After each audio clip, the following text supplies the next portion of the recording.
വ്യാജ പാസ്പോർട്ടുമായി പിടിയിലായ ബംഗ്ലാദേശി കസ്റ്റഡിയിൽ നിന്ന് രക്ഷപ്പെട്ടു.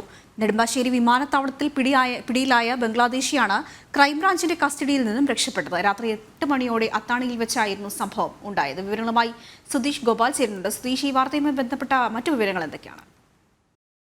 ഇന്ന് രാത്രി 8 മണിയോടെയാണ് ഇത്തരത്തിൽ ക്രൈംബ്രാഞ്ച് കസ്റ്റഡിയിലെടുത്ത വ്യാജ പാസ്പോർട്ടുമായി എത്തിയ ബംഗ്ലാദേശി അത്താണിയിലെ സിഗ്നലിന്റെ ഭാഗത്ത് വെച്ച് ക്രൈംബ്രാഞ്ചിന്റെ വാഹനം നിർത്തുമ്പോൾ വാഹനത്തിൽ നിന്നും രക്ഷപ്പെടുന്നത്.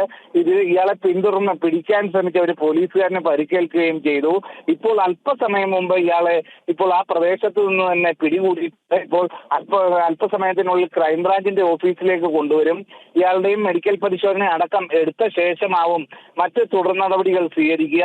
ഇതിൽ ഏറ്റവും പ്രധാനമായി പറയുന്നത് പോലീസ് ഇത് സംബന്ധിച്ച് ഒരു വിവരങ്ങളും കൈമാറാൻ തയ്യാറാകുന്നില്ല. ഇത് രഹസ്യമായി തന്നെ ഇത്തരം ഒരു സംഭവം ഉണ്ടായതുപോലും മറച്ചുവെക്കാനുള്ള ഒരു ശ്രമമാണ് പോലീസിന്റെ ഭാഗത്തു നിന്നും ഉണ്ടാകുന്നത്. വലിയ വീഴ്ച തന്നെയാണ് ക്രൈംബ്രാഞ്ചിന്റെ ഭാഗത്തു നിന്നും ഈ ഒരു വിഷയത്തിൽ ഉണ്ടായത്. കാരണം ഇത്തരത്തിൽ വിദേശത്ത് നിന്നും ഇവിടേക്ക് എത്തിയതാണ്. തീവ്രവാദ ബന്ധം അടക്കം സംശയിക്കാവുന്ന ഒരു ആളെയാണ് ഇത്തരത്തിൽ ക്രൈംബ്രാഞ്ചിന്റെ കയ്യിൽ നിന്നും ചാടിപ്പോകുന്നത്.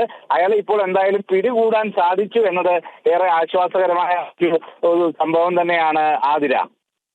ശരി, സുധീഷ് ഗോപാലാണ് കൊച്ചിയിൽ നിന്നും വിശദാംശങ്ങൾ നൽകിക്കൊണ്ടിരുന്നത്.